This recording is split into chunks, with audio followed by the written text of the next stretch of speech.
Notre maison brûle. Et nous regardons ailleurs. Les calottes glaciaires fondent Ceux inexorablement. continueront de se multiplier. 60 000 morts Tous ces supplémentaires à endroits cause pourraient du bien paludisme. de décider aujourd'hui quel degré de souffrance nous allons infliger aux générations de demain. Devenir végétarien, La neutralité écolo- carbone s'impose partout comme notre horizon propre. Détruisons renoncer à conduire une voiture à essence, conscience. Les militants écologistes ont imposé leur agenda en pour 2023. dénoncer l'inaction de l'État sur le front de l'urgence climatique. mais il y a plus efficace. Faut-il arrêter de faire des enfants pour sauver le climat? Nous allons tous mourir. La planète est finito. Il faut vite donner tout notre argent, nos droits et nos libertés fondamentales pour que nos gouvernements empêchent la Terre de littéralement bouillir. Greta Thunberg est surdouée et pas du tout une marionnette clownesque du World Economic Forum et des COP annuels du climat inutiles qui saturent les tarmacs de jets privés full CO2, mais eux ils ont le droit, t'inquiète, parce qu'ils font partie de la solution. Les influenceurs bozoesques qui commentent quotidiennement la météo jusqu'à expliquer que le réchauffement climatique impacte plus les communautés LGBTQ++ ou qu'un avion a eu une turbulence à cause du réchauffement climatique ont raison et sont très intelligents. Faire des enfants est un acte immoral qui détruit le monde, sauf si c'est par GPA, après avoir changé 495 fois de genre, et subi une opération remboursée par la Sécu de changement de sexe qui n'avait aucun intérêt, puisqu'il paraît que le sexe n'a rien à voir de toute façon avec le genre. Vous avez un problème avec une seule de ces phrases? Que dis-je? De ces vérités absolues? Vous êtes un sale climato-sceptique de merde, probablement anti-vax, anti-science, pro-Poutine, misogyne et transphobe, qui refuse de manger des insectes et du soja enrichi en microplastique hydrogéné, parce que, en fait, vous êtes sûrement un gros raciste de merde en gros. Le tribunal moral absolu de la secte climatiste a décidé, la sanction est irrévocable, et vous devez vous repentir vers la décroissance, 4 vols par vie, et un crédit carbone mensuel à renouveler en suppliant vos nouveaux seigneurs, ceux-là même qui impriment de l'argent qui n'existe pas pour vous inflationner la gueule comme des porcs, diviser par 2 votre niveau de vie et ruiner votre santé, mais t'inquiète, ce coup-ci, je te le jure, ils font ça pour votre bien. Le climat, c'est devenu, comme bon nombre de sujets avant lui, un thème inattaquable et sacralisé. Par la terreur, vous n'avez aujourd'hui d'autre choix que de souscrire à cette nouvelle religion qui vous a désigné, vous, comme coupable, mais qui, dans sa bonne grâce, vous propose une voie vers la rédemption. Déviez d'1 millimètre de la doctrine, et vous subirez insultes, censure et destruction personnelle comme économique. Le résultat? Des esclaves éco-anxieux, réclamant eux-mêmes leur chaîne. Des zombies lobotomisés rendus hystériques, qui défendront avec hargne leur propre source de malheur qui a pris la place spirituelle à laquelle l'être humain aspirait finalement naturellement. Mais les lois de Newton sont absolues. À toute force exercée s'opposera une force réciproque de même intensité. Ainsi, après quelques 2 années d'ellipse, le guerrier de la libération, muni de la plus puissante des armes, la vérité, est de retour pour vous délivrer de l'emprise du Tsukiyomi infini climatique. Dans cette vidéo, nous allons ensemble aborder objectivement et avec toutes les données disponibles et fournies par le GIEC lui-même, le sujet du réchauffement climatique. Vous retrouverez bien sûr les sources et les timecodes en description. D'abord, en revenant durant 2 chapitres sur l'état des choses et le fonctionnement des gaz à effet de serre pour mieux analyser l'impact humain et les modèles de prédiction utilisés, comparer les annonces apocalyptiques et la réalité mesurée, pour finir par voir ce que représente réellement le GIEC et quelles seraient les conséquences du fameux objectif neutralité carbone. Cette vidéo va être longue, mais magistrale. Accrochez-vous et faites comme si vous n'aviez pas un temps de concentration limité à 9 secondes du fait de votre abrutissement programmé volontaire. Je suis le Raptor et je suis de retour pour anéantir l'escroquerie climatiste. Chapitre 1, État des choses. De quoi démarre-t-on? Le GIEC, son organisation et ses rapports. Avant d'aller plus loin, il paraît nécessaire de poser ensemble les bases du sujet. La question climatique actuelle peut se résumer à ces 3 questions. 1. Les humains peuvent-ils influencer le climat? Et si oui, comment ces influences évolueront-elles à l'avenir? 2. Comment réagit le climat à cette influence par rapport aux influences naturelles? Et 3. Quelle sera l'ampleur de cette réaction à l'avenir et quelle sera son influence sur l'écosystème et la société en général? Plus on répond précisément à une question, et plus la suivante sera précise. Et à l'inverse, les incertitudes iront en s'amplifiant. Pour répondre à ces questions, à l'enjeu crucial dans la gestion de la société, les gouvernements convoquent régulièrement des chercheurs pour apporter les réponses les plus satisfaisantes aux non-initiés. Le plus connu est le rapport du GIEC, le groupe intergouvernemental d'experts du climat, qui paraît tous les 6 ans, le dernier AR6 datant de 2021. Chaque publication de son célèbre résumé aux décideurs est accompagnée d'une couverture médiatique intense, presque nauséeuse, tant il est important pour l'avenir de la planète. Ce rapport est littéralement la parole scientifique divine apportée sur tablette de marbre aux profanes que nous sommes. Ils sont le nec plus ultra de ce que la science du climat peut apporter à l'humanité. Et dans l'ensemble, je vais vous surprendre, c'est le cas. À la base de ce rapport, c'est le Working Group 1.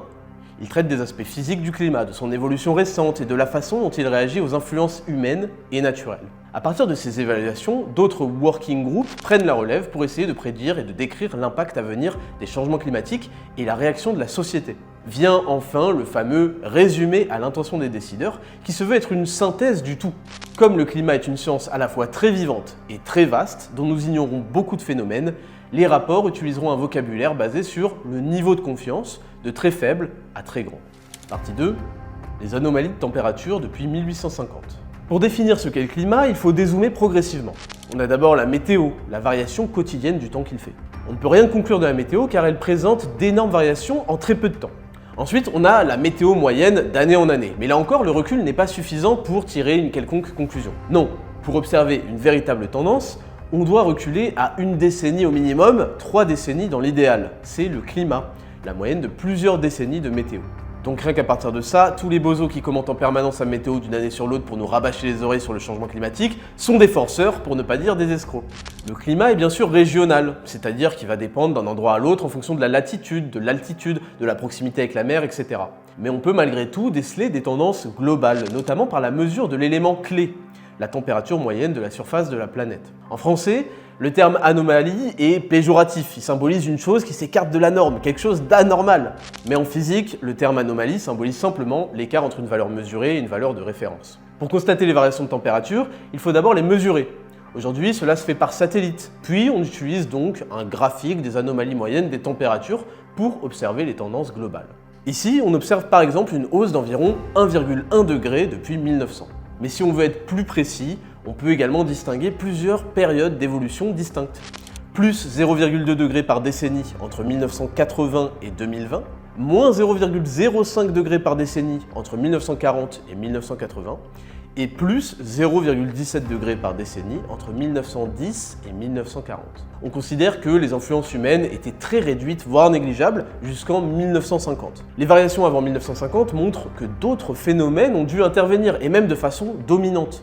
Ces tendances sont bien sûr moyennes, elles ne sont pas uniformes sur tout le globe, ni sur toutes les saisons. Les terres se réchauffent plus vite que la surface de l'océan, les latitudes élevées proches des pôles plus vite que les zones équatoriales, et de façon générale, les températures plus froides, la nuit et l'hiver, s'élèvent plus vite que les températures plus chaudes. En quelque sorte, le climat s'adoucit. Mais remontons un peu plus loin grâce à la paléoclimatologie qui reconstruit indirectement l'anomalie planétaire de température des 1500 dernières années. On observe que des siècles de températures plus élevées ont précédé un petit âge de glace entre 1450 et 1850, avant de repartir sur un réchauffement plus rapide jusqu'à aujourd'hui. En remontant encore plus loin par l'étude des calottes glaciaires, on peut déceler dans les grandes lignes des changements climatiques sur des centaines de millions d'années. On observait déjà des variations brutales de température durant les 200 000 dernières années. Bien sûr, les données antécédentes à l'apparition de l'homme n'ont pas grand intérêt puisqu'il s'agissait d'une autre faune et d'une autre végétation. Mais elles montrent bel et bien que de très puissantes forces naturelles impactent également le climat. Et ça devrait rassurer tous les cas psychiatriques qui pensent que la planète va mourir dans quelques années à cause de la température. Mais une chose est certaine, il y a nécessité scientifique de comprendre avec précision ces influences naturelles si on veut identifier de manière fiable dans quelle mesure le climat réagit à l'influence humaine. Chapitre 2, gaz à effet de serre. Importance et fonctionnement. De 1, l'état d'équilibre. L'influence humaine sur la température est essentiellement liée à ce que l'on appelle l'effet de serre. Mais qu'est-ce que c'est exactement? En fait, la température terrestre est le résultat du rayonnement solaire absorbé qui va être source de chaleur par rapport au rayonnement infrarouge émis en réponse, source de refroidissement, et en tenant compte de ce qu'on appelle l'albédo, c'est-à-dire la capacité à réfléchir naturellement la lumière grâce par exemple aux nuages ou aux glaciers qui agissent comme si en gros on portait un t-shirt blanc pour ne pas avoir trop chaud en été. On peut alors, à partir de lois physiques fondamentales, calculer la température moyenne terrestre qui en résulte. Moins 18 degrés Celsius. Heureusement, il existe un isolant puissant dans l'atmosphère, les gaz à effet de serre. Grâce à lui, la Terre congelée remonte de moins 18 degrés à environ plus 15 degrés Celsius de moyenne. Merci l'effet de serre. 2. L'effet de serre. L'effet de serre fonctionne donc en interceptant la chaleur renvoyée par infrarouge pour la redistribuer en partie sur la surface de la Terre. L'air est composé d'un mélange très disproportionné de plusieurs gaz. 78% d'azote, 21% d'oxygène et dans les 1% qu'il reste, la plus grande partie est constituée d'argon. Mais en fouillant dans ce 1%, on trouve les gaz à effet de serre. La vapeur d'eau, le dioxyde de carbone aka CO2 et le méthane sont les plus connus. Mais là aussi, ces gaz ont un rôle disproportionné et différent. La vapeur d'eau est le plus important des gaz à effet de serre. Sa quantité varie énormément selon là où on se trouve sur le globe et quand. La vapeur d'eau représente 0,4% des molécules de l'atmosphère, mais est responsable de 90% de l'effet de serre. Le CO2 arrive en deuxième position, en étant responsable de 7% de l'effet de serre. Sa particularité est que sa concentration est quasiment homogène sur l'ensemble du globe. Et surtout, qu'elle peut être affectée par l'activité humaine et ça, croyez-moi, on va vous le faire payer. Sa concentration était en 2019 de 410 ppm, une sorte de pourcentage mais pour millionnage quoi, partie par million, et augmente d'environ 2,3 ppm par an. Ces chiffres paraissent minuscules et il est légitime de se demander comment une évolution si faible pourrait jouer un rôle dans la capacité de l'atmosphère à intercepter la chaleur. 2-3. Influence humaine et naturelle. Pour mesurer facilement l'effet direct de l'ajout de CO2 sur l'effet de serre, il existe heureusement un outil, la spectrométrie. En gros, on va observer les longueurs d'onde interceptées par le CO2 et à quel point cette interception va augmenter si on augmente le CO2. Bon, pour la faire courte, en gros, si la quantité de CO2 était doublée par rapport à aujourd'hui, ce qui prendrait 2 siècles au rythme actuel, l'interception de chaleur n'augmenterait pas du double, mais de 0,8%. Autrement dit, l'évolution est ce qu'on appelle logarithmique et nous sommes déjà à quasi-saturation. Cependant, même une hausse de 1% de l'interception de chaleur peut avoir pour conséquence directe une hausse de 1% de la température, c'est-à-dire en fait de 3 Kelvin, qui est l'unité de mesure cohérente, donc de 3 degrés Celsius. Mais là, nous parlons d'effets directs. En réalité, l'augmentation du CO2 peut aussi entraîner certains phénomènes indirects, un peu comme une réaction en chaîne. Certains de ces effets vont renforcer le réchauffement climatique, tandis que d'autres, au contraire, vont le réduire. On appelle ça des rétroactions. Par exemple, les centrales à charbon de mauvaise qualité sont source de CO2, mais elles émettent aussi des aérosols, aussi appelés particules fines. Ces dernières sont très nocives pour la santé, mais ont pour effet d'augmenter la réflectance terrestre et de provoquer la formation de nuages, et donc contribuer en fait au refroidissement. Autre exemple contre-intuitif, la déforestation, remplacée par des pâturages, augmente aussi l'albédo, donc finalement le refroidissement. Et pour donner un exemple contraire, la hausse de la température va par exemple contribuer à la fonte des glaces arctiques et donc à la réduction de l'albédo, ce qui va amplifier le phénomène de réchauffement. Ce graphique montre la résultante du CO2 et de ses rétroactions en termes de flux énergétique. On observe donc, en tenant compte à la fois des effets directs et indirects de l'émission de CO2, un bilan total positif en faveur d'un réchauffement. Mais ce qui ressort également de ce graphique, c'est que l'incertitude totale de ces estimations est de 50%. Avec une telle marge d'erreur, et alors qu'on cherche à quantifier une activité humaine qui représente 1% de l'énergie qui circule dans le système climatique, il nous faut absolument comprendre et observer les 99% liés aux variations naturelles avec une précision extrême. C'est-à-dire, non seulement être capable de connaître précisément l'impact de même la plus petite influence naturelle, mais d'être capable de les prendre absolument toutes en compte. Ce qui s'avère être, vous allez le voir, un défi colossal. Chapitre 3, impact anthropique du CO2. Calcul historique et anticipation. 3.1, rapport entre émissions et concentration. Après ces rappels, concentrons-nous maintenant sur le carbone, désigné comme le grand méchant diabolique qui va tous nous tuer, sur ses émissions et sa concentration dans l'atmosphère. Pour comprendre d'où on démarre, il faut comprendre une chose simple. La Terre s'est formée il y a 4,5 milliards d'années, avec un capital fixe de carbone réparti dans plusieurs réservoirs. D'abord, on a la croûte terrestre, qui contient la quasi-totalité du carbone, environ 1,9 milliard de gigatonnes.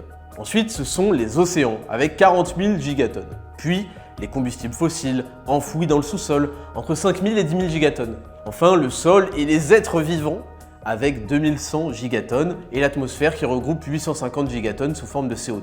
Voilà pour les chiffres, c'est chiant, mais bon, vous les avez. Il existe un cycle de transfert naturel de carbone entre ces réservoirs, le plus connu étant par exemple la photosynthèse. Ces processus naturels sont puissants et différents selon les époques. Cette figure nous montre la concentration atmosphérique en CO2 en dézoomant sur plusieurs centaines de millions d'années, en comparaison de la valeur actuelle. On observe que des périodes de plusieurs millions d'années à plus de 20 fois la concentration en CO2 actuelle ont existé, avec des variations naturelles positives ou négatives brutales. Cependant, ici aussi, il ne faut pas oublier que la faune et la flore ont eux aussi changé et que la vie s'est adaptée aujourd'hui à des concentrations faibles en CO2 avec l'apparition de l'homme moderne il y a seulement 200 000 ans. Autrement dit, encore une fois pour les éco-anxieux pathologiques, la planète survivra très bien à une hausse du CO2 puisque c'est la routine pour elle. En fait, lorsqu'on brûle des combustibles fossiles, on rompt le cycle naturel de carbone en ajoutant d'une manière qui n'était pas prévue entre guillemets dans l'équation. Un peu plus de la moitié de cet ajout est absorbé principalement par la végétation et l'autre moitié vient s'ajouter dans l'atmosphère. Cette figure montre l'augmentation rapide des gaz à effet de serre émis ces dernières décennies. S'agissant du méthane, on estime à 25% la part émanant de combustibles fossiles, les 3/4 restants étant liés à la vie bovine ou bactérienne, même si les fous du climat vont nous dire que la vie bactérienne et les vaches sont probablement contre nature, contrairement aux pingouins bisexuels. Plusieurs éléments prouvent cependant que l'augmentation récente du CO2 est due quasi intégralement à l'activité humaine. D'abord parce qu'elle correspond à ce qu'on pouvait attendre des quantités de CO2 émises en brûlant des combustibles fossiles. Ensuite, parce que son timing au cours des 10 000 dernières années correspond au développement de l'activité humaine au milieu du 19e siècle et encore beaucoup plus à partir de 1950. Et enfin, de manière encore plus scientifique, parce qu'on observe un allègement du carbone de l'atmosphère qui pourrait bien correspondre à l'ajout de l'isotope C12 un peu plus léger contenu dans les combustibles fossiles. C'est compliqué, mais en gros, c'est que ça confirme la règle. Dernière information très importante, le CO2 émis est persistant. 60% des émissions d'aujourd'hui sera encore présent dans 20 ans, et entre 15 et 30% dans 1000 ans. C'est à partir de toutes ces informations de base que les scientifiques vont essayer de combiner diverses hypothèses pour prédire chaque facteur lié à l'émission de gaz à effet de serre, à l'émission d'aérosols et aux changements affectant l'utilisation des sols. Et c'est déjà un pari sur l'avenir risqué, au même titre qu'en 1900, personne n'aurait pu pronostiquer l'état de la technologie actuelle, la multiplication par 4 de la population mondiale et par 40 du volume de l'économie mondiale. Mais c'est là que le GIEC et ses RCP relèvent le défi et entrent en scène. 3, 2, les prédictions du GIEC. En raison de ces grandes incertitudes planant sur les prochaines décennies, le GIEC, ne pouvant pas formuler de prédictions précises, va travailler sur des RCP, Representative Concentration Pathways, des scénarios différents censés couvrir un large éventail de possibilités pour la population mondiale, l'économie, la technologie et bien sûr l'émission de CO2, avec un chiffre correspond à chaque fois à la gravité du niveau d'émission, représenté par le flux thermique en watts par mètre carré, de RCP 2,6 watts par mètre carré au plus haut RCP 8,5 watts par mètre carré, sachant qu'actuellement nous sommes environ à 2,2 watts par mètre carré, à 50% de marge d'erreur, je le rappelle. Ces différents RCP ne se veulent pas être des prédictions, mais des visions schématiques cohérentes, plausibles, des mondes futurs distincts. Cette figure en illustre certains. Leur point commun à tous d'ailleurs est la prévision d'une forte hausse du PIB mondial et surtout du PIB par personne, signe finalement d'une plus grande prospérité personnelle en moyenne, à mesure que la concentration de CO2 augmente, bien loin des prévisions de fin du monde qu'on peut entendre ici et là chez les psychiatriques de la secte du climat. Une analyse de 2020 révèle aussi que les scénarios de fortes émissions sont de moins en moins plausibles, ce qui décrédibilise les RCP délirants comme le 8,5. Qui a pourtant longtemps été qualifié frauduleusement de business as usual, si ça vous dit quelque chose, alors qu'il relève totalement de la science-fiction. Autre prévision curieuse, alors que l'émission de CO2 est la conséquence pourtant directe de la croissance et de l'augmentation du niveau de vie, le scénario RCP 2,6, celui qui va jusqu'à supprimer 100% des émissions de CO2 en 2075, est celui qui prévoit la plus grande hausse du PIB. Comme si plus on se privait de combustibles fossiles, et mieux l'économie se portait. Ce qui semble extrêmement curieux, mais qui donne vraiment très envie de tout faire pour suivre ce scénario qui n'annonce finalement que du bonheur. Après, c'est toujours possible que le PIB explose, non pas parce que vous deviendrez plus riche, au contraire, mais parce que, des nouveaux milliardaires saisissant l'opportunité d'un tel scam, voilà, ils vont faire leur beurre. C'est la seule solution que je vois pour un tel scénario. Pour redevenir sérieux, l'autre point commun est que, comme on pouvait s'y attendre, l'augmentation de la concentration atmosphérique en CO2 amène proportionnellement une augmentation de la température plus rapide, l'effet de serre. Mais comment ces RCP peuvent-ils prétendre quantifier exactement le réchauffement? Où et quand il se produira? Prédire des changements du système climatique? Et comment il pourrait impacter la société et l'économie? Sur quel modèle repose-t-il? Quelles sont les hypothèses? Qui les fixe et comment? C'est ce que nous allons voir tout de suite. Et croyez-moi, ça vaut le détour et vous allez comprendre pourquoi on ne vous en parle jamais dans les détails. Chapitre 4, prédictions et modèles, intérêts et limites. 4.1, modélisation climatique, le plus grand défi de simulation. Un modèle, c'est un programme de calcul informatique qui va réaliser une simulation à partir de données de départ. La plupart du temps, lorsqu'on nous parle de modèle, ça sonne modèle mathématique, modèle physique. Ça a l'air super carré, précis, une sorte de théorème implacable qui a juste besoin de connaître toutes les lois bien prouvées de la physique et puis paf, on le lance il nous sort une vérité scientifique absolue parce que la vie c'est de la physique et la physique, ça se trompe très peu et on maîtrise. On aimerait se dire qu'on va entrer dans un supercalculateur les données sur l'état actuel de l'atmosphère et des océans, formuler quelques petites hypothèses par-ci par-là sur les influences humaines et naturelles futures et prédire précisément le climat des futures décennies. Bon, c'est absolument pas le cas. En fait, et c'est l'angoisse philosophique de ce monde, plus on en apprend et plus on se rend compte qu'on en ignore. La science du climat, par ses interactions innombrables et parfois chaotiques, rend ce petit jeu extrêmement complexe. Et plus la prévision porte sur un avenir lointain, plus l'incertitude est élevée. Autrement dit, décrire le climat de manière utile reste l'un des plus grands défis de la simulation scientifique. Mais même si les modèles sont tous théoriquement faux, ils n'en demeurent pas moins intéressants et sont surtout notre meilleure arme actuelle pour essayer de comprendre comment le climat a évolué dans le passé et si on y arrive, d'essayer même de décrire ses tendances futures. Alors comment sont donc créés ces modèles ? 4.2, comment sont créés les modèles ? Pour commencer, les modèles découpent le globe en petites cases. Ces cases tridimensionnelles ne vont pas être cubiques mais plutôt en forme de galette, c'est-à-dire un carré de 100 km sur 100 mais avec une épaisseur verticale beaucoup plus petite pour ne pas être un découpage non plus trop grossier. Bien sûr, le mieux serait de rendre les cases les plus petites possibles, mais cela augmenterait démesurément le temps de calcul par l'ordinateur, sans même garantir en plus forcément plus de précision. Pour l'océan, on va utiliser des cases de 10 km sur 10. Et en gros, un modèle va utiliser 1 million de cases pour l'atmosphère et 100 millions pour l'océan. Une fois le découpage fait, on va utiliser les lois fondamentales de la physique pour décrire ce qu'il se passe dedans et comment chaque petite case interagit dans le temps avec ces petites cases voisines, au niveau des échanges d'air, d'eau et d'énergie. Là aussi, le mieux serait d'étudier les interactions entre ces cases toutes les secondes, toutes les millisecondes. Par exemple, mais cela prendrait beaucoup trop de temps à l'ordinateur. Pour donner un ordre d'idée, en fixant une période relativement courte, de 10 minutes, il faut plusieurs mois de calcul pour simuler le climat sur un siècle. Vous lancez la simulation et vous revenez 3 mois après.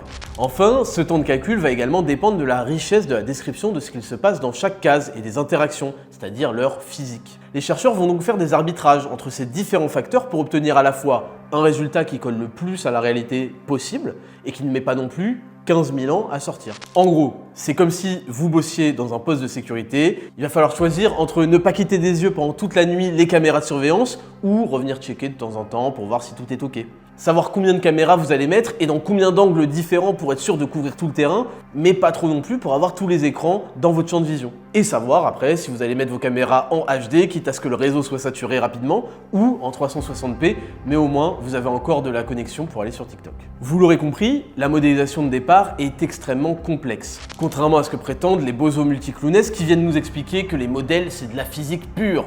Mais voyons maintenant jusqu'où vont les limites de ces modèles. 4.3, limite des modèles. Dans chaque case, les chercheurs vont poser des hypothèses internes, les hypothèses subgrid. Ces hypothèses vont porter sur la composition de chaque case différente de 100 km sur 100.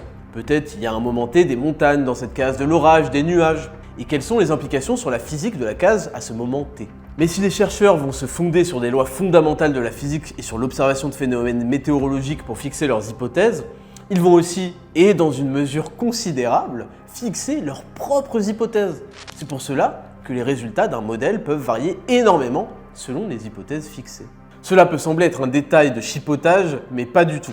En fait, la seule fluctuation dans ces cases de la hauteur et de la densité de la couverture nuageuse est un grand facteur de modification de l'albédo, qui peut avoir autant d'influence sur la chaleur que l'activité humaine qu'on essaye à la base de quantifier précisément.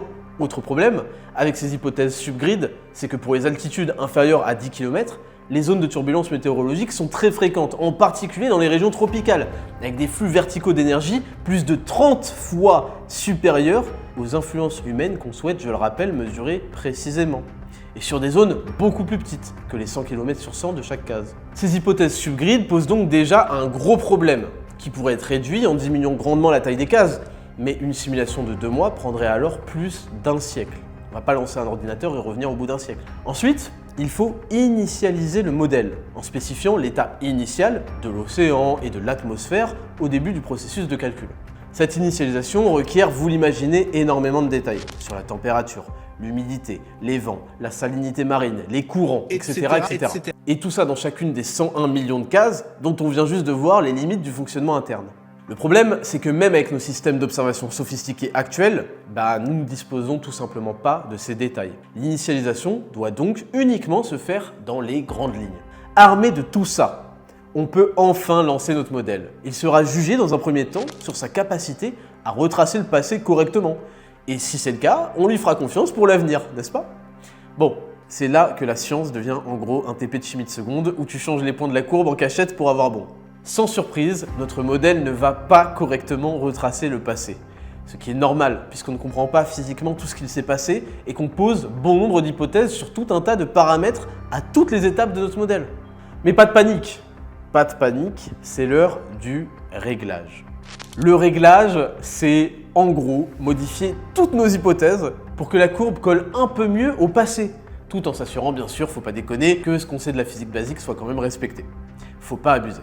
Alors vous allez me dire que ce réglage reste scientifique, parce qu'il permet d'ajuster les choses qu'on avait mal supposées, ce qui permettrait de mieux coller à ce qui se passe en réalité, mais qu'on ne sait pas encore vraiment définir physiquement. Bon, ça fait beaucoup de tâtonnage pour quelque chose qui a la prétention de prédire l'avenir, mais bon, soit. Sauf qu'en réalité, même avec des dizaines de réglages, il est impossible que le modèle corresponde à toutes les observations passées.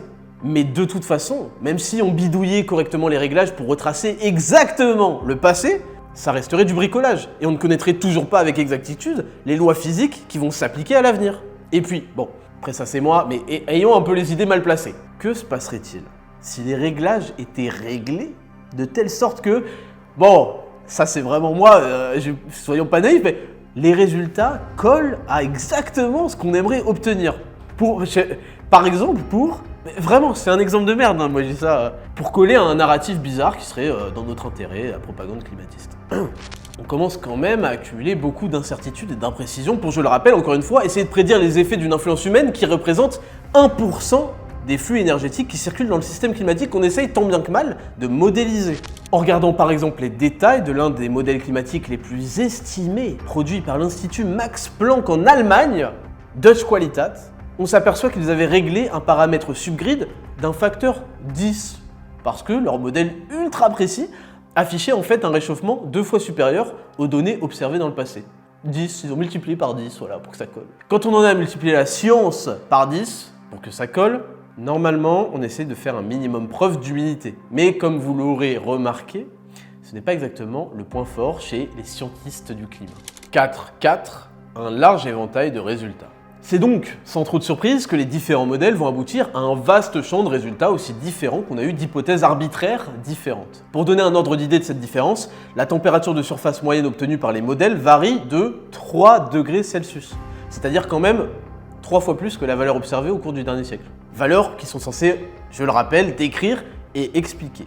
Mais bon, malgré tout ça, les rapports d'évaluation vont regrouper ces modèles et en faire la moyenne dans des CMIP, projet d'intercomparaison des modèles couplés. Comme si faire la moyenne de résultats aussi divergents était pertinent, mais bon, passons. Chaque CMIP porte un numéro de 1 à 6 selon son ancienneté. Actuellement, on en est au CMIP 6. Cette figure nous montre la comparaison du CMIP 3 et 5 avec les observations du siècle dernier. À première vue, on pourrait avoir l'impression que ça concorde plutôt pas mal avec la réalité, sans doute grâce à des réglages bien gérés, mais à regarder de plus près, on observe plusieurs problèmes en fait. D'abord, alors qu'on s'attendait à ce que les nouvelles générations de modèles donnent des résultats de plus en plus précis, on observe plutôt l'inverse. Autrement dit, plus on en apprend sur le climat et plus nos grilles tridimensionnelles s'affinent, plus les incertitudes semblent augmenter. Mais surtout, il reste un problème de taille. Les CMIP n'arrivent pas à reproduire le fort réchauffement observé entre 1910 et 1940 et simulent en moyenne un taux de réchauffement moitié moins important que celui observé. Comme si les hypothèses n'étaient finalement pas si bonnes que ça. Cette période est pourtant clé pour comprendre le système climatique puisqu'elle a eu lieu avant l'explosion des émissions de CO2 à partir de 1950. Et pourtant, on a connu un réchauffement presque similaire au réchauffement actuel. Pire encore, le CMIP6, le plus récent, qui moyenne 267 simulations, réalisées par 29 modèles différents, créés par 19 groupes de modélisation climatique de différents pays, continue de mal décrire cette période de 1910 à 1940. Mais décrit également très mal le réchauffement observé depuis 1950. Cette incapacité à reproduire un passé aussi proche, même après hypothèse subgrid, initialisation partielle et réglage arrangeant, rend perplexe quant à la fiabilité des modèles et montre à quel point les variations naturelles restent très difficilement explicables scientifiquement. Moi qui croyais que la science était claire, nette, absolue, je dois vous avouer que toute cette histoire commence à devenir un peu bizarre. Bon, je résume. Comprendre le présent, On voit un peu le truc, mais bon, c'est pas fou avec une influence de 1% qui a 50% de marge d'erreur quand même. Bon, restituer le passé, bon, ça colle plus ou moins en bidouillant, mais on n'arrive pas à expliquer des périodes clés parce qu'il nous manque des connaissances et qu'on comprend pas grand chose finalement. Prédire l'avenir, bon bah du coup c'est mort. Mais on n'en a pas besoin de toute façon. Non! On a plein de signes actuels de l'apocalypse. La montée des eaux liées aux armes antiques, les feux de forêt, les ouragans de plus en plus nombreux, les rendements agricoles et les espaces verts qui s'effondrent, on va tous mourir. Non. Chapitre 5, Apocalypse, propagande vs réalité. 5.1, montée des eaux. Là, on va commencer à se régaler. En 2007, Al Gore et le GIEC obtenaient le prix Nobel de la paix, un scam distribué pour asseoir un agenda politique. Une de leurs prévisions, extrêmement réaliste et précise, était bien sûr l'élévation catastrophique du niveau des eaux, jusqu'à 6 mètres d'ici 2016, recouvrant totalement la Statue de la Liberté et plongeant l'humanité dans l'âge d'or de la piraterie. Bon, c'est trompé, mais ça arrive à tout le monde, c'est bon, ok. Je suis sûr que dans le fond, il avait raison, juste, ça prendra sûrement 10 ans de plus, ok? J'en suis sûr. Observons donc la réalité sur le phénomène de montée des eaux. D'abord, le niveau des eaux diffère localement. Parfois, il monte, comme dans la côte du Golfe aux États-Unis, et parfois, il baisse, comme en Alaska, toujours aux États-Unis. Mais dépend essentiellement de la quantité de glace présente sur la terre ferme. Fait intéressant, malgré la propagande cataclysmique sur la disparition des Maldives sous les eaux qu'on nous annonce depuis des décennies, en réalité, il apparaît autant de surface d'île qu'il en disparaît, et l'investissement hôtelier aux Maldives est estimé à 518 milliards de dollars et projeté à 864 milliards de dollars d'ici 2028. Bizarre pour une île qui va disparaître depuis il y a 10 ans. Je me demande qui croire entre les menteurs pathologiques du climat et les investisseurs milliardaires, leurs banquiers et leurs assurances qui visiblement n'en ont rien à foutre. Ah, attendez, on m'annonce dans l'oreillette que... Ah oui, voilà. Ce seraient les mêmes personnes en fait. Un peu comme Obama, Bill Gates et toute leur clique, qui ont des villas à des dizaines de millions au bord des côtes qu'ils annoncent pourtant bientôt sous les eaux. Intéressant. Comme toujours, dézoomons l'axe temporel. Cette figure présente les estimations géologiques de l'évolution du niveau de la mer durant les 400 000 dernières années. En raison de cycles très lents liés aux variations de l'orbite de la Terre et de l'inclinaison de son axe, le rayonnement solaire absorbé varie quantitativement, donnant lieu à une alternance entre une période de glaciation qui dure 100 000 ans et une période interglaciaire de 20 000 ans. Ainsi, dans une période d'environ 120 000 ans, le niveau des eaux passe de moins 120 mètres à plus 6 mètres par rapport à aujourd'hui. Peut-être découvrirons-nous l'empire perdu de l'Atlantide d'ici 20 000 ans. En tout cas, ce qui est certain, c'est que le niveau de la mer monte depuis 20 000 ans. Mais à quel rythme? Et a-t-il subitement accéléré depuis l'explosion de l'activité humaine en 1950, c'est sûr, non? En zoomant sur le début de l'ère Holocène actuelle il y a 12 000 ans, on observe une montée vertigineuse du niveau des eaux, de 12 mm par an, jusqu'à il y a 7000 ans, pour ralentir nettement depuis. De nos jours, les mesures sont réalisées précisément par des marégraphes et des satellites. Depuis 1900, le niveau moyen de la mer monte en moyenne de 1,8 mm par an, loin des 12 d'il y a 12 000 ans. Mais là aussi, on observe des périodes de vitesse différentes. Entre 1925 et 1940, la hausse était de 3 mm par an. Entre 1950 et 1965, d'environ 1 mm par an. Et actuellement, elle est de nouveau à 3 mm par an. Autrement dit, la vitesse de montée des eaux semble être cyclique, au moins depuis qu'on a des mesures officielles depuis 1900, oscillant entre moins d'1 mm par an et 3 mm par an, soit, je le rappelle, 4 fois moins que les 12 mm par an d'il y a 12 000 ans. Comme on l'a vu, le niveau des eaux monte lorsque la planète se réchauffe, naturellement ou avec un peu d'aide, en entraînant la fonte progressive de la glace et la dilatation des océans. Et justement, on peut mesurer précisément la contribution des glaciers fondus à cette hausse des eaux. On s'attendrait évidemment à ce que cette contribution augmente, explose avec l'activité humaine, n'est-ce pas? Pourtant, les résultats sont curieux. On observe sur cette figure que cette contribution, après avoir diminué de 1950 à 1990, est aujourd'hui la même qu'en 1940, ce qui rend très difficile finalement de la justifier par l'activité humaine par rapport à l'évolution naturelle. 5.2, ouragans et tornades. Passons aux tornades et ouragans. Là aussi, le discours médiatique apocalyptique ambiant dit clair. Les ouragans et les tempêtes sont de plus en plus nombreux et intenses à cause de l'élévation du CO2 dans l'atmosphère. La logique serait un effet implacable. Le réchauffement climatique dû à l'activité humaine joue sur les flux de chaleur des océans et induit donc des flux de pression supérieurs qui augmentent et empirent les ouragans et les tempêtes. Carré. Mais voyons ensemble ce que valent ces affirmations. Il y a environ 48 ouragans par an et les 2 tiers sont situés dans l'hémisphère nord. On mesure par satellite depuis 1966 leur nombre et leur puissance, mais on peut également les retracer dans un proche passé par la paléotempétologie. Cette figure retrace l'évolution du nombre annuel d'ouragans dans l'Atlantique Nord depuis 1850. On observe là encore une évolution qui semble sinusoïdale, avec un cycle de 60 ans, potentiellement lié à l'oscillation atlantique méridionale, un phénomène naturel qui a lui aussi un cycle de 60 ans, ça tombe bien, synchrone avec l'évolution du nombre d'ouragans observés. Mais qu'en est-il de l'évolution de leur puissance? En 2014, le National Climate Assessment annonçait une forte hausse de la puissance des ouragans liée au réchauffement climatique et présentait cette courbe effrayante pour le prouver, mais étrangement et pas du tout volontairement bien sûr. L'axe temporel s'arrête en 1970. On serait tenté d'imaginer que la puissance était encore plus faible avant, mais allons vérifier par nous-mêmes, juste pour être sûr que nous ne serions pas victimes d'une nouvelle manipulation grotesque de la part de nos conseillers climatistes professionnels. Bon, je vous épargne la surprise, qui n'en est pas vraiment une à ce stade de la vidéo. Il suffit de remonter à 1945, soit le début de l'augmentation significative des émissions humaines de CO2, pour observer précisément la tendance inverse, une diminution de la puissance des ouragans jusqu'en 1975. Et une reconstitution réalisée en 2012 dans le Journal of Climate renforce cette conclusion. Autrement dit, rien ne peut prouver que l'augmentation actuelle soit liée à l'activité humaine. Mais bon, ça fait toujours plus stylé et intelligent de dire le contraire, et puis bon, si on mentait pas un tout petit peu, bon, ce serait pas marrant, les gens nous fileraient pas leur fric. Bon, et pour les tornades, elles, j'en suis sûr, elles ont augmenté. Et la réponse ici est oui, elles ont augmenté. Mais attention, creusons un peu plus le sujet. Un peu comme pour les séismes et l'échelle de Richter, on note la puissance des tornades de EF0 à EF5. On a observé une augmentation des tornades de très faible niveau EF0, qui sont passées à 60% du total actuel, contre seulement 20% en 1950. Voilà, là je vous tiens. Sauf qu'en fait, ce sont les appareils de mesure qui ont évolué et sont devenus beaucoup plus sensibles. C'est-à-dire qu'on est aujourd'hui capable de détecter de très petites tornades qui avant passaient inaperçues. D'ailleurs, pour en avoir le cœur net, il suffit d'observer toutes les tornades EF1 et plus. Le constat est sans appel, et encore une fois, pas vraiment dans le sens des mythomanes du climat. On n'observe aucune tendance sur les EF1+, depuis 1950, et même une forte diminution des EF3+. Si on était autant de mauvaise foi que nos amis climatistes pathologiques, on pourrait aller jusqu'à conclure que le CO2 fait diminuer les tornades balèzes. Mais, vu que nous sommes intègres et pas totalement stupides, on ne le fera pas. Ce qui n'empêche pas les bozos du climat de pourtant conclure l'inverse, alors que les mesures disent précisément l'inverse.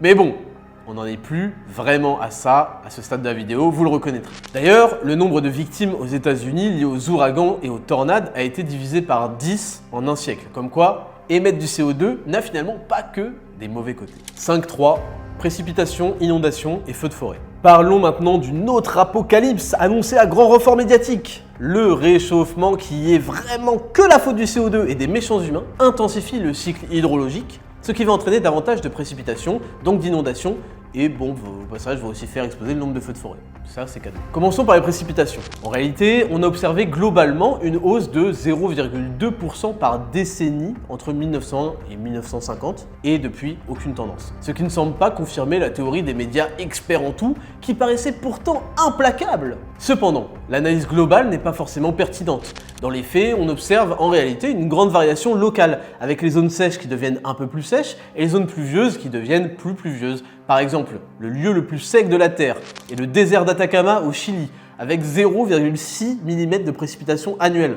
Tandis que le lieu le plus humide est Mawsynram en Inde, avec 11 871 mm, 0,6 11 871. Inutile de préciser, évidemment, que ces tendances locales, diamétralement opposées, sont des occurrences naturelles. On se calme doucement, la nature existe. Concernant les sécheresses et les inondations, le rapport AR5 du GIEC exprime une faible confiance sur le sens de la tendance à l'échelle mondiale. C'est-à-dire qu'on ne sait pas dire si les inondations ou les sécheresses dans l'ensemble de la planète augmentent, diminuent ou restent stables. L'analyse, par exemple, de l'indice de sécheresse dans le sud-ouest des États-Unis montre des fortes variations annuelles depuis les années 800, bien avant toute émission de CO2 par activité humaine, avec parfois même des périodes de sécheresse bien plus longues dans le passé qu'actuellement.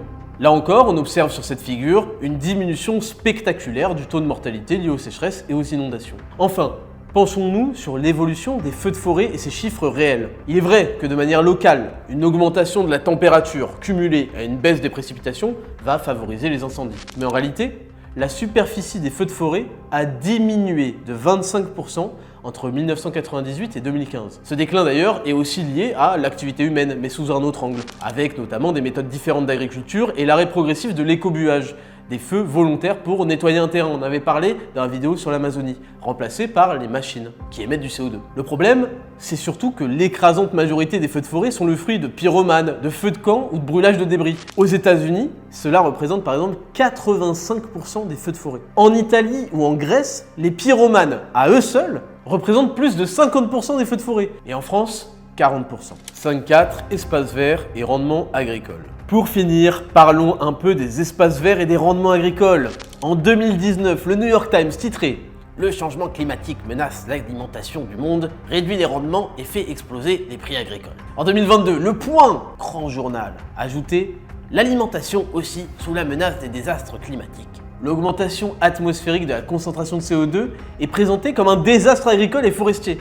Une catastrophe qui détruit la planète et menace la vie elle-même. En réalité, le CO2 n'est pas un polluant, mais bien un fertilisant naturel pour la végétation. Et c'est logique, puisque la végétation repose sur la photosynthèse, c'est-à-dire la transformation de l'eau et du CO2 en oxygène et en glucose, grâce à la lumière du soleil. À tel point que la période carbonifère d'il y a 360 millions d'années présentait 3,5 fois notre concentration atmosphérique actuelle en CO2 et fut la période géologique la plus végétale. Au contraire, il y a 20 000 ans, durant l'âge glaciaire, la concentration de CO2 était de 180 ppm contre 420 aujourd'hui, soit à peine 30 ppm au-dessus des 150 ppm, le seuil critique fatal à la végétation. En réalité, les rendements agricoles ont plus que doublé les 50 dernières années, avec un record en 2020 pour les céréales. Les zones vertes ont augmenté de 25 à 50% durant les 40 dernières années, avec un gain de superficie de plus de 18 millions de kilomètres carrés en 33 ans, soit l'équivalent de 30 fois la France. En parallèle, le cours des céréales a chuté depuis 1900.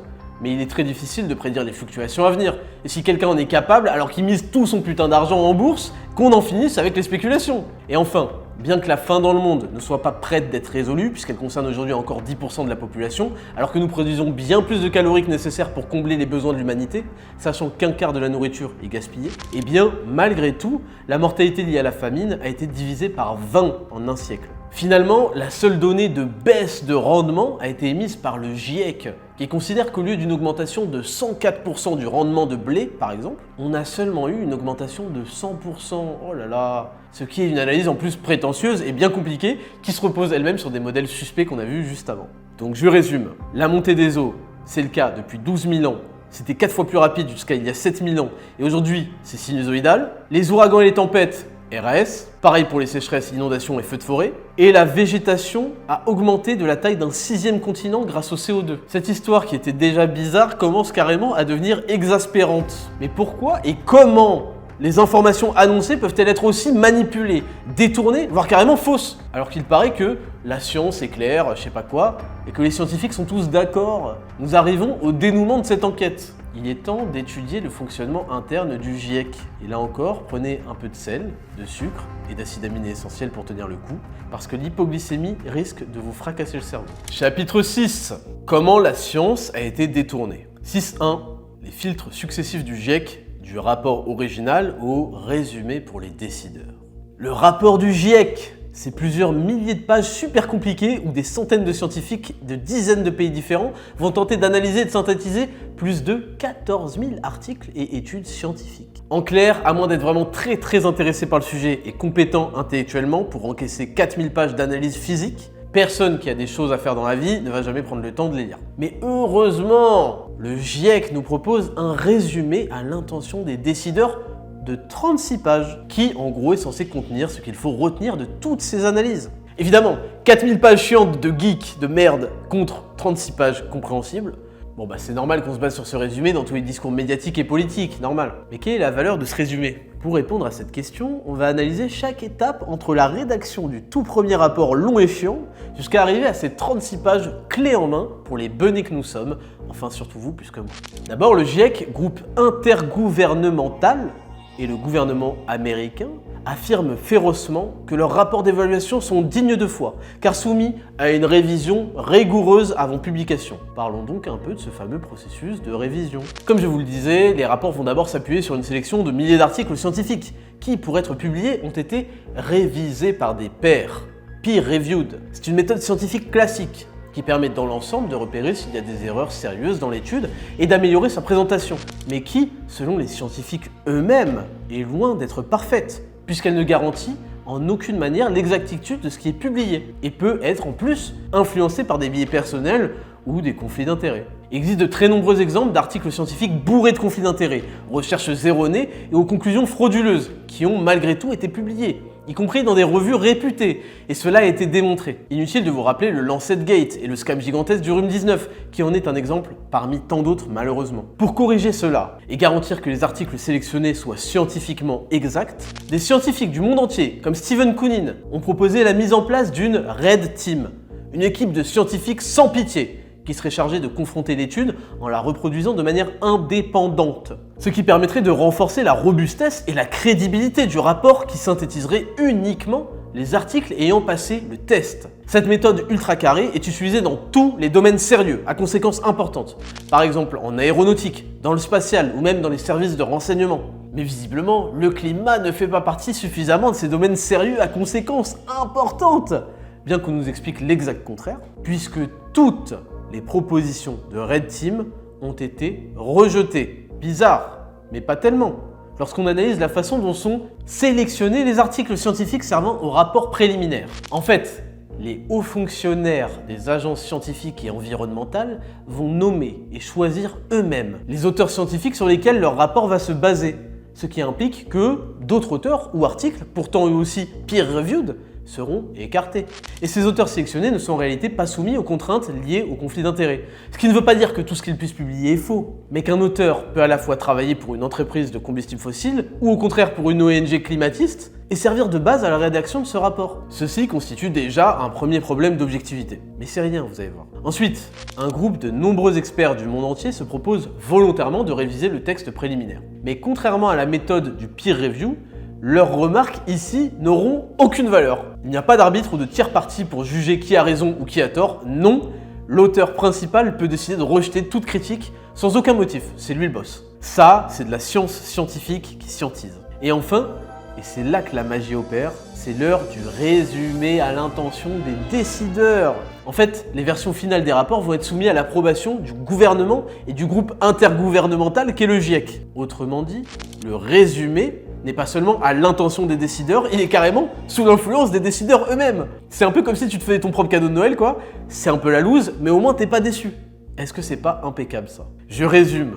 Un rapport préliminaire qui s'appuie sur des études dont les défauts pourraient être corrigés par une Red Team. La Red Team est refusée, alors qu'elle est obligatoire dans tous les domaines sérieux. Les études sont sélectionnées sans clause de conflit d'intérêts. Bon. Si des experts volontaires émettent des critiques, on peut les rejeter sans donner de raison. Et ensuite, le tout est condensé en 36 pages, fortement influencé, si ce n'est carrément rédigé, par les gouvernements, à l'intention des gouvernements.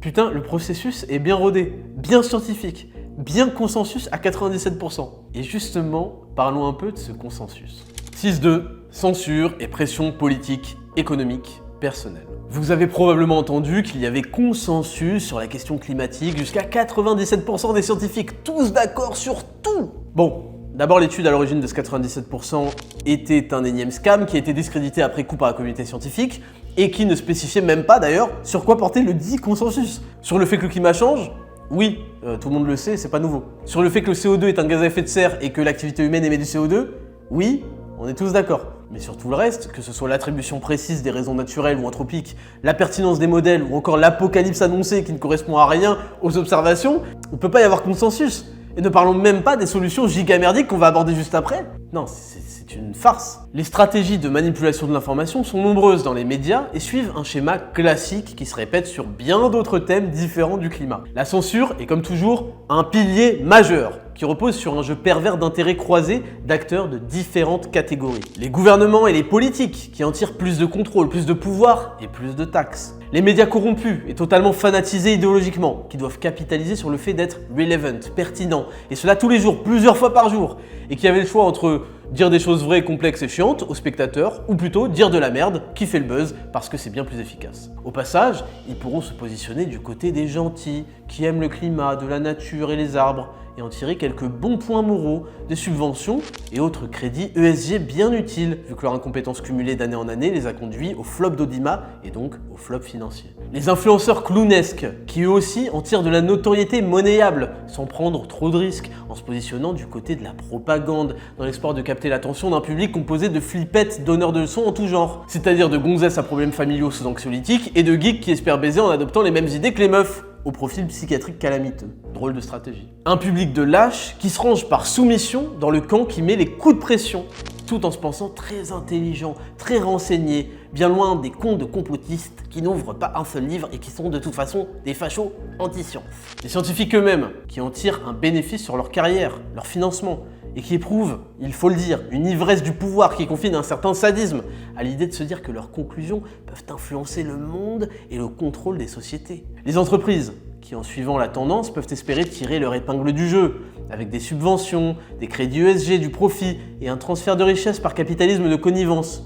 Et bonus, quelques bons points moraux avec un peu de greenwashing. Et enfin, les ONG et associations, qui elles aussi pourront bénéficier de subventions et de dons pour sauver la planète. Vous imaginez? Dons et subventions qui disparaîtraient si jamais on se rendait compte que l'apocalypse n'était finalement pas vraiment justifié. De l'autre côté, pour parfaire la méthode de la carotte et du bâton, toute voix ou opinion discordante s'éloignant un peu trop du narratif subira la censure, le shadowban, la marginalisation. Les scientifiques indépendants reçoivent des menaces, voient leur financement disparaître, leur contrat être rompu, leurs propres universités les boycotter et les harceler, jusqu'à leur départ forcé. Exprimer une opinion divergente vous vaut automatiquement le qualificatif à objectif de destruction sociale et économique de climato-sceptique, complotiste, climato-négationniste d'extrême droite. En tant que créateur de contenu, vous connaîtrez le sentiment unique que les autres créateurs n'ont jamais ressenti. De vous demander si votre vidéo sera supprimée tout de suite, si elle tiendra 24 heures, si elle sera shadowban et donc que tout votre travail ne sera probablement jamais vu, et combien de groupes Facebook de merde de religieux du climat partageront tous vos réseaux pour les signaler et vous harceler en DM. Parce que le harcèlement, quand ça vient d'eux, c'est pas vraiment du harcèlement. Le sujet est devenu une religion. Il faut croire au-delà du rationnel et ne surtout pas discuter la parole d'évangile du GIEC, sous peine d'être désigné comme hérétique, d'être banni de la nouvelle société théocratique. Ne songez même pas à un débat, il n'existe tout simplement pas. Après tout, on ne débat pas avec les climato-sceptiques. Et puis bon, il y a consensus et nous n'avons plus le temps de discuter. Il faut agir immédiatement, vite, donnez-moi votre argent! Cette vidéo aurait pu s'arrêter là.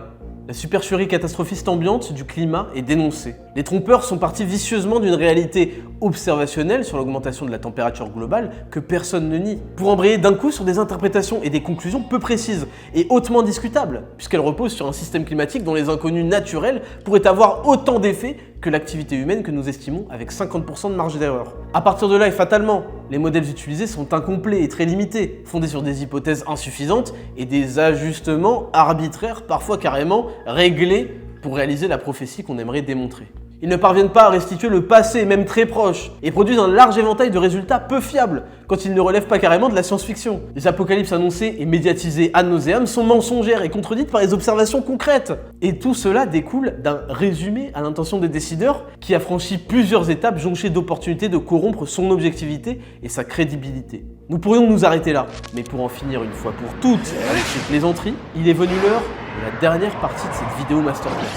Le clou du spectacle, mais surtout du cercueil climatique. Pour que la démonstration soit totale, il est l'heure de faire semblant que tout ce que j'ai dit dans les 6 chapitres précédents n'a jamais existé. Et oui, faisons comme si tout était nickel, carré, super précis, 100% vrai, et que personne ne manipulait quoi que ce soit. Parce que la corruption et les fake news, c'est un truc réservé aux pires dictatures et républiques bananières, c'est-à-dire le monde pas occidental quoi. Il est l'heure d'étudier les solutions proposées ou plutôt imposés, qui ont valu le procès pour inaction climatique de la part des bozos infernaux qui fument la clope de dépression entre 2 spectacles pour enfants et qu'on aimerait vraiment effacer de notre mémoire. Et comme vous allez vous en rendre compte, il fallait bien qu'une première supercherie accouche d'une seconde. Chapitre 7, neutralité carbone. Êtes-vous prêts? 7.0, rappel des faits. Pour rappel, la concentration atmosphérique de CO2 augmente chaque année d'à peu près la moitié de son émission, l'autre moitié étant captée par la verdure et les océans. Et comme cette concentration atmosphérique en CO2 stagne durant plusieurs décennies, voire siècles, avant d'être éliminée, réduire les émissions humaines du CO2 permettrait simplement de ralentir le processus et de le repousser plus ou moins légèrement. Pour l'arrêter et le stabiliser, Il faudrait donc réduire à zéro les émissions de CO2 dans le monde entier. C'est la naissance de l'idée logique et brillante de la neutralité carbone, aussi appelée Net Zero. Et c'est un véritable défi de taille, puisque pour l'instant, seuls Haïti, le Yémen et le Malawi y sont arrivés, et vous allez tout de suite voir pourquoi. 7.1. Les accords de Paris. Tout commence ainsi au fameux accord de Paris en 2015. L'accord fixe l'objectif de limiter le réchauffement à un niveau bien inférieur à 2 degrés Celsius et décide d'entreprendre des efforts pour limiter la hausse de la température à 1,5 degrés Celsius. Première question, de quel 1,5 degré parle-t-on? Parce que tout dépend de la référence qui est choisie. Si on choisit le début du XXe siècle, nous en sommes déjà à 1,3 degré. Si on prend 1950, ce qui semble être le cas, on en est à plus 0,8 degrés. Si on prend la température moyenne en 1650 durant le petit âge glaciaire, on a déjà dépassé de loin les 1,5 degrés depuis longtemps et au passage, l'humanité et la planète ont survécu et se portent plutôt bien. Et si on prend en référence l'an 1000, alors on est à seulement plus 0,4 degrés. Ensuite, lorsqu'on parle de limiter le réchauffement, il est supposé de manière implicite que 100% de ce réchauffement serait anthropique, donc vraiment 0% naturel. Et donc, si on veut distinguer un réchauffement de 1,5 degré et un réchauffement de 2 degrés, c'est qu'on est capable de le mesurer et de le prédire avec au moins 25% de marge d'erreur. Bon, on a vu au chapitre 3 et 4 que cette marge d'erreur était plutôt de 50%, voire de 100% dans les prédictions, sachant que ça augmente à mesure que les modélisations sont récentes, mais tranquille, on a dit qu'on faisait comme si on savait pas, d'accord? Et enfin, le postulat considère de manière implicite que ce réchauffement de 1,5 degré est une catastrophe, une très mauvaise chose pour l'humanité et la planète. Bon, on a vu aussi au chapitre 5 que c'était pas vraiment le cas, mais mettons toutes ces objections de côté et supposons que tout ça est cohérent et justifié. 7.2, le net zéro et ses conditions. Pour limiter l'augmentation de la température à 1,5 degré, la seule solution présentée par le GIEC et les accords de Paris est donc que le monde entier réduise suffisamment ses émissions d'ici 2075 pour une limite à 2 degrés et même d'ici 2050 si on est rapide pour une limite à 1,5 degré. Or, ce qui émet principalement du CO2, ce sont les énergies à combustible fossile. Il faut donc les abandonner quasi totalement dans les 25 à 50 années à venir et éventuellement avoir recours à de la géo-ingénierie, c'est-à-dire des innovations techniques qui permettraient soit de capter le CO2 dans l'atmosphère et de le transformer, et aujourd'hui ces technologies ne sont pas assez matures, viables ni efficaces, soit de créer artificiellement par exemple des nuages ou de la pluie, en balançant dans l'air des particules fines par exemple. Ce qui a déjà été testé et qui a abouti à une pluie acide en Angleterre, au passage, ou en recourant au cloud seeding, c'est comme ça que Dubaï s'est retrouvé inondé cette année par exemple. Donc jouer aux apprentis sorciers avec la météo, ce n'est pas encore pour tout de suite. Il va donc falloir tout miser sur la suppression des combustibles fossiles. Ce qui signifie en clair passer au tout électrique ou presque. On imagine mal comment les bateaux et les avions vont fonctionner avec une batterie rechargeable.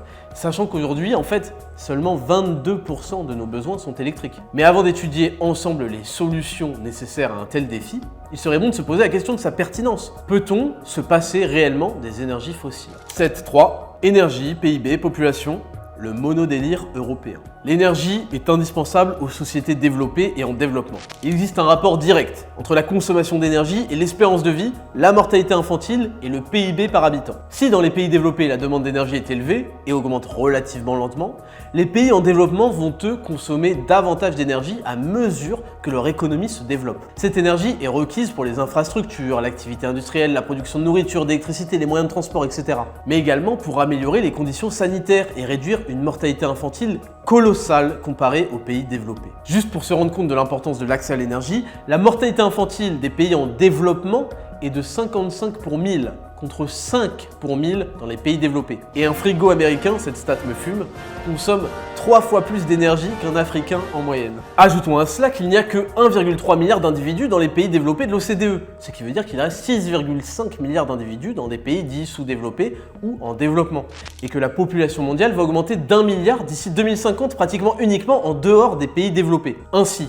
en combinant ces deux données, on estime que la demande d'énergie va s'accroître de 50% d'ici 2050. Avec la plus forte augmentation en Asie, cette énergie sera vraisemblablement fournie, comme aujourd'hui, à 80% par des combustibles fossiles, les principaux émetteurs de CO2. Bon, inutile de tourner autour du pot, en gros, au cours du siècle actuel, les émissions du monde en développement dépasseront celles du monde développé, à tel point que chaque fois que le monde développé réduira ses émissions de 10% à grand renfort de sacrifices, cela compensera moins de 4 ans de croissance du monde en développement. Par exemple, rien que si l'Inde devenait d'ici demain officiellement un pays développé, les émissions de CO2 mondiales augmenteraient de 25%. À titre de comparaison, l'Europe entière, c'est 10% et la France, 1%.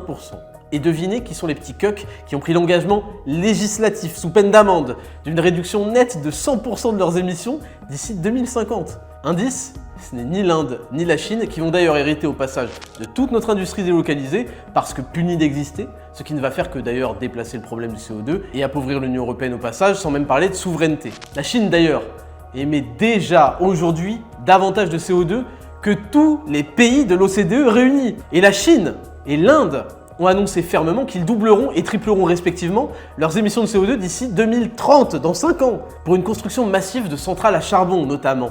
Leur priorité étant bien sûr l'accès à l'énergie pour leur population, les problèmes de santé publique comme l'eau potable, l'hygiène, l'éducation et la mortalité infantile. La Russie, 4e plus gros émetteur, prévoit elle aussi des investissements qui augmenteront ses émissions. Autrement dit, même si par miracle, l'Europe tout entière finissait au fond des océans pour que nous soyons une fois pour toutes débarrassés des hommes blancs cisgenres masculinistes incels du climat, le CO2 augmenterait quand même en légende.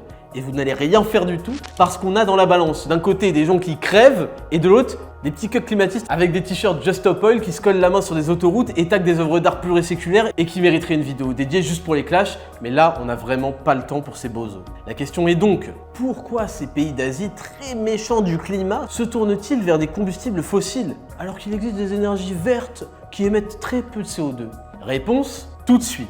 7.4, les fausses promesses de la transition énergétique. Avant toute chose, chaque pays va adopter une stratégie énergétique qui lui est propre en tenant compte de son économie, de son niveau de développement, des ressources naturelles à sa disposition et plus largement de son climat propre. Par exemple, les choix énergétiques du Portugal, de par son emplacement géographique et son climat favorable, ne seront pas les mêmes que ceux de l'Angleterre, de la France ou du Japon. Les secteurs d'activité émettant le plus de CO2 sont en général le transport, l'électricité et l'industrie. Il faut des décennies pour mettre en place un changement structurel durable dans le système énergétique d'un pays. Ça ne se fait pas comme ça d'un claquement de doigts. Cela suppose l'utilisation de méthodes de production fiables, matures, au rendement correct, aux tarifs accessibles et capables de soutenir la demande avec moins d'1 jour par décennie d'interruption. Ainsi, les 3 critères les plus importants pour choisir sa source d'énergie sont le coût, la fiabilité et la conformité aux réglementations sanitaires et de sécurité. Mais comme on est en 2024, c'est stylé, nous allons maintenant également considérer leurs émissions de CO2. Énergie par énergie. Actuellement, 80% de l'énergie mondiale provient des combustibles fossiles.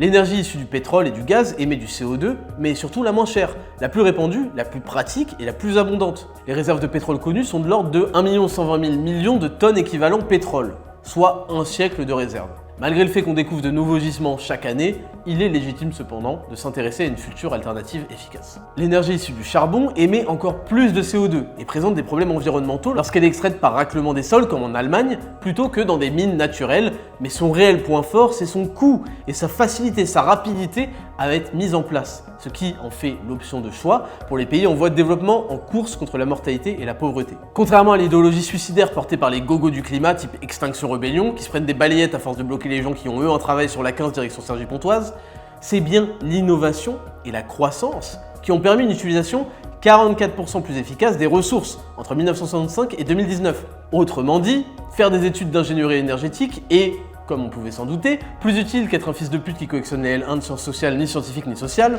pour espérer un revenu étudiant à vie délivré par Mafalda, la communiste épouvantable en CDI puage de gueule, avec son t-shirt taxer les riches, dégueulasse, sachant que son gourou est millionnaire en euros, et en surpoids évident tellement qu'il n'a pas redistribué les fruits de son parasitage depuis une quarantaine d'années à lutter contre le nucléaire tout en prenant la réduction de CO2. L'énergie nucléaire, justement, est celle qui émet le moins de CO2.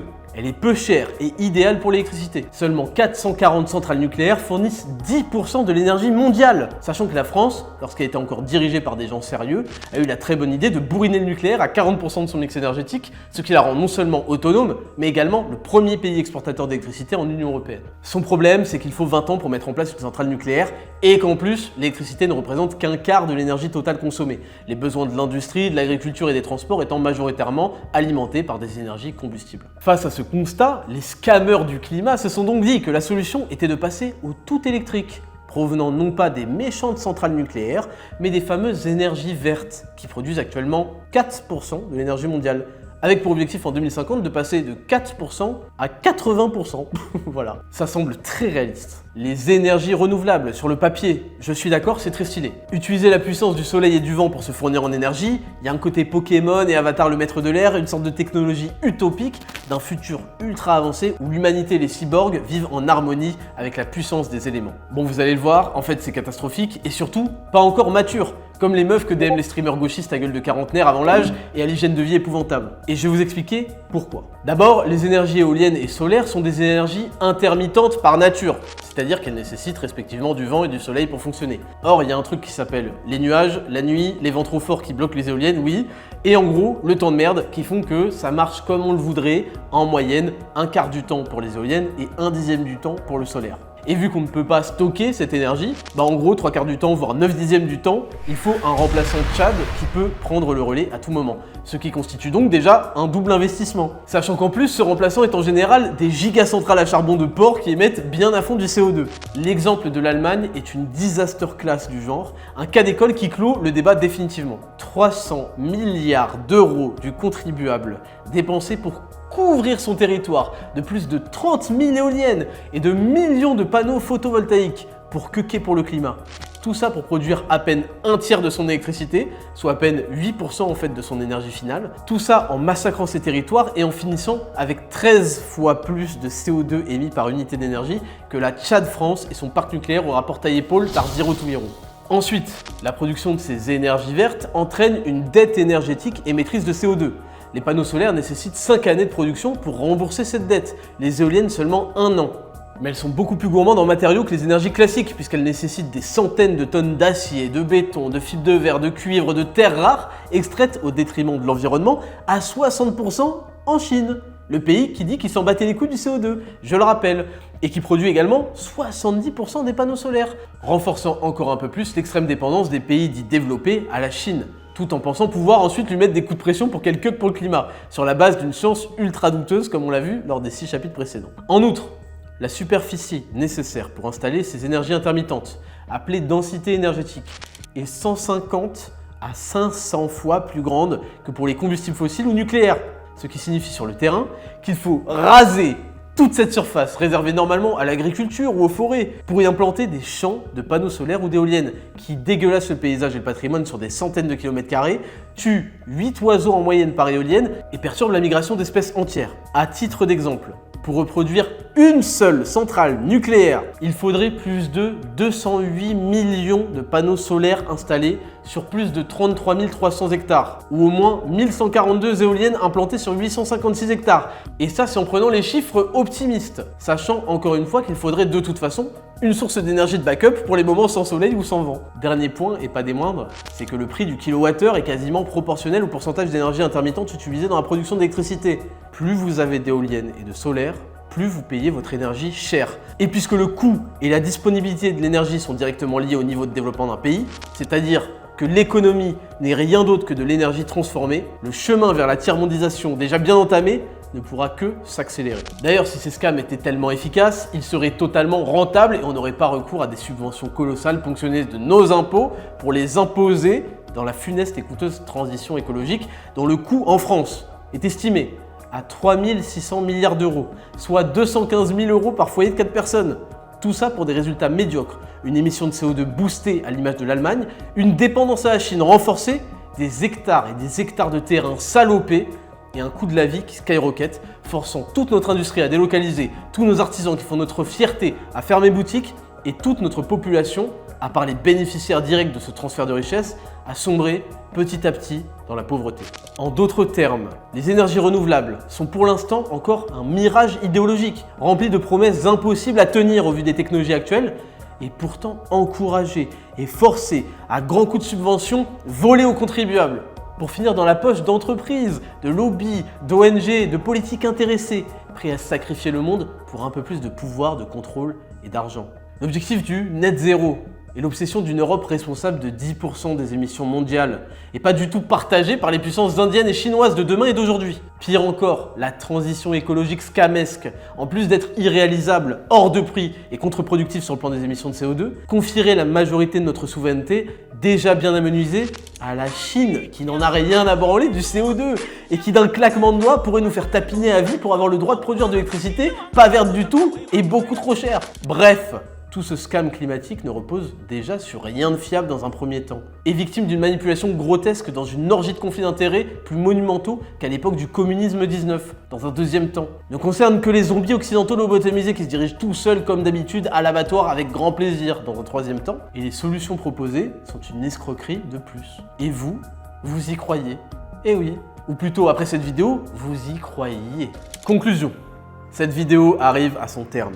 Les 6 premiers chapitres discernent le vrai du faux et révèlent les méthodes humaines et numériques utilisées pour la science du climat, révélant par une démonstration sans appel que la réalité est bien moins gravée dans le marbre que les idéologues du climat essaient de nous faire croire. Nous aurions pu nous arrêter là. Nous sommes allés au chapitre 7 jusqu'à supposer que toute cette théorie était en réalité un théorème, une vérité absolue, faisant consensus et incritiquable, pour analyser les solutions proposées et révéler leur inefficacité, leur caractère irréaliste et en opposition de phase complète avec les acteurs principaux d'aujourd'hui et de demain, à l'instar de la Chine et de l'Inde. Alors après tout ça, vous allez me demander, mais alors, pourquoi font-ils quelque chose d'aussi incohérent et voué à l'échec? Pourquoi l'Union Européenne et l'Occident dans sa globalité voudraient-ils d'un tel suicide? Ils sont quand même pas complètement cons. Votre problème, c'est que vous pensez que les gouvernements travaillent pour vous, alors qu'ils travaillent pour eux. Laissez-moi vous poser une question à mon tour. Avez-vous remarqué que les sujets d'environnement réels, comme les mers de plastique, l'empoisonnement des eaux, la nourriture vide de nutriments ou hyper transformée et ses conséquences sur la santé, la pollution de l'air et des sols, la condition animale lamentable, etc., ont été totalement mis de côté au profit d'une super mise en avant du CO2 qui va détruire la planète? La réponse est évidente. Tous ces premiers sujets relèvent de la responsabilité et de la complicité de ceux-là même qui vous demandent de vous suicider pour le CO2. CO2 que vous expirez d'ailleurs, comme les ruminants le rotent et qu'on taxe d'ores et déjà au Danemark pour cela. Je sais pas si vous vous rendez compte de la folie. Le CO2 était un parfait alibi, parce qu'il vous rend tous coupables et permet un levier massif de contrôle de vos vies, en vous mettant totalement à la merci du gouvernement. Tout le monde ne va pas perdre, rassurez-vous. Eux vont gagner en pouvoir et en argent, le vôtre. Un transfert de richesse, comme pour le Covid. Et quand vous vous rendrez compte de la fraude, tous les responsables qui promettaient pourtant agir en responsabilité seront déjà bien loin. Le système aura cependant été modifié définitivement, pour le pire. Et vous vous retrouverez piégé par vos choix malheureux et stupides, parce que vous avez préféré quequer pour vous donner quelques points moraux si importants pour passer pour un bon fils de pute en société et avoir l'air humaniste et concerné par l'avenir de la planète. Oh. Vous ne vous êtes jamais demandé pourquoi, une fois encore, votre lutte révolutionnaire anticapitaliste était en réalité parfaitement alignée sur les exigences du World Economic Forum. C'est dingue ça, ces coïncidences. Et comme pour le Covid, les complices et les lâches qui auront permis et encouragé tout ça ne rendront jamais de compte et passeront au prochain scam. Et vous aussi. Vous aurez un passe carbone avec une sorte de Nutri-Score attaché à chacun de vos achats. On vous dira que vous pourrez vendre l'excédent non utilisé pour faire un peu d'argent avec une petite application très ergonomique, une sorte de Vinted du CO2. Et je ne dirai rien contre ça, parce que finalement, vous l'aurez bien mérité. D'ailleurs, le lien pour me vendre votre CO2 non utilisé est en description. J'en ferai bien meilleur usage que vous, je vous le garantis. Pour les autres qui comprennent et refusent ce scam, merci d'avoir regardé cette vidéo. Je compte sur vos partages nombreux pour cette fois-ci réellement sauver la planète. On se retrouve toutes les semaines sur mon podcast 10 000 pas et tous les jours sur Instagram @RaptorVSFont. A très vite, c'était Raptor, ciao.